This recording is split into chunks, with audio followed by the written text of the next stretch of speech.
यही पकोड़ा को थरे जदि आपण बनइबे ना आपण आगे चिकेन पकोड़ा भी फिका लगे जो मैंने भेजिटेरियन से तो बहुत ही पसंद आसो जेहेतु शीत दिन चलती फूलकोबी सीजन चलती घरे घरे समस्ते फूलकोबी बहुत प्रकार रेसिपी बनाऊे आउ यही पकोड़ा तो घरे घरे बना जाए। आज मुझे बनाए से आपण सहित सेयार करी जहाँकि आपण को बहुत ही पसंद आसो। नमस्कार ओडिया बहु रोसई को आपण मानकु बहुत बहुत स्वागत। यही फूलकोबी पकोड़ा बनाइबे प्रथमे आपण कोन करिवे फूलकोबी को भल भाबरे धोई नेबे काटिकी आ सबले छोट काटिबे मन रखिथिबे सबले गरम पानी रे ही फूलकोबी को धोइबे जा फल रे तार पोको हैला धूली हैला जहाँ भी लागिदो सेटा बढ़िया से सफा होइजिवो आ टिक्की नरम मध्ये होइजिवो आ आगु को जाके हमकु कोबी को सिजिया को पड़िबनी। देखो एटी कोबी को मु भल भाबरे धोई के नै आस्तिली सेतरे पियाज काटिकी देई देइची छोट छोट करिकी तापरे अदा रसुण कंचा लंका को छेचिकी नै आस्तिली ताकू देइची आउ टिके एडी मु दे देइची धनिया पत्र स्वाद अनुसार लुण देदेबा हळदी देदेबा तापरे आपण लंका गुंड रे साधा लंका गुंड देई परिबे नने काश्मीरी लंका गुंड देई परिबे। एठी मु काश्मीरी लंका गुंड देइची भलो कलर पई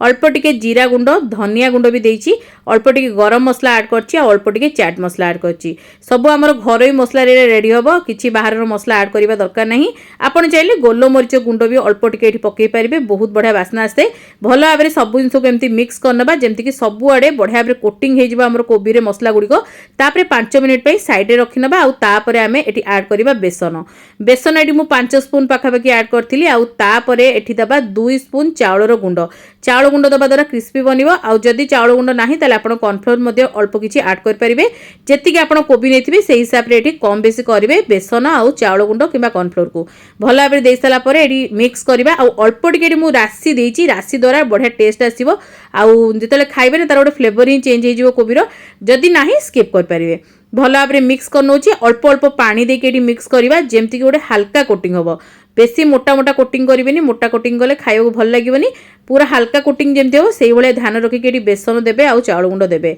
जदि आप एक्सट्रा क्रिस्पी बनवाई चाहते आपन को आहरी क्रिस्पी दरकार ताहले आपन टिके गरम तेल स्टेज ऐड करेंगे किंतु एमितिरे भी ये बहुत ही क्रिस्पी बन थाए देखो जेहेतु हल्का कोटिंग थाए क्रिस्पी ऑटोमेटिक हो एटी देखो भल भाव मिक्स कर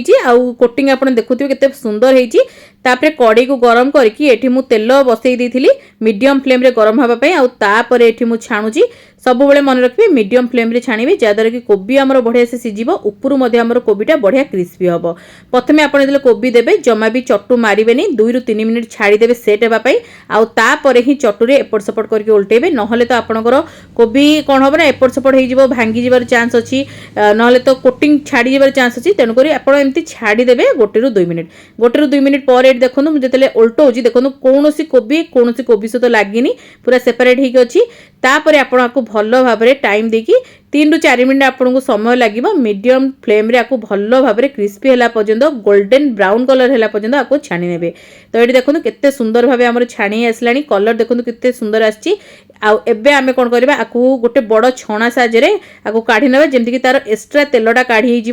आउठी एमती छणा साजे काढ़ले कौन हम ना जमा भी तेलिया लगे पकोड़ाटा जदि आप डायरेक्ट तेल गोटे जगह को काढ़देवे तेल रही जाए प्राय एमती छाणी नेले आपंकर तेल बिल्कुल रही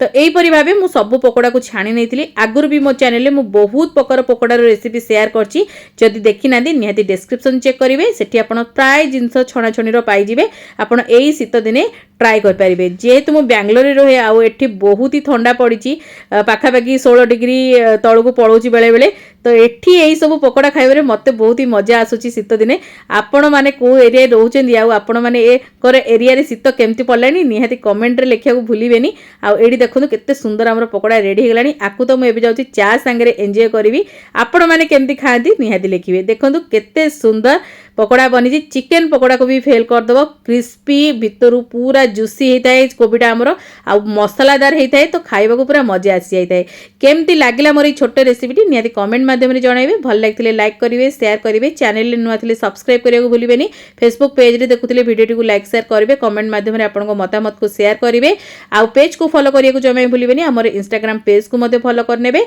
आउ जदि किसी नुआ रेसिपी देखा चाहते कमेंट माध्यम जन पारे मुझे निश्चिंत आने को चेष्टा करी आगू ओडिया एमती बहुत सारा बढ़िया बढ़िया रेसिपी सब नहीं आसो तो आज ये जय श्री जगन्नाथ।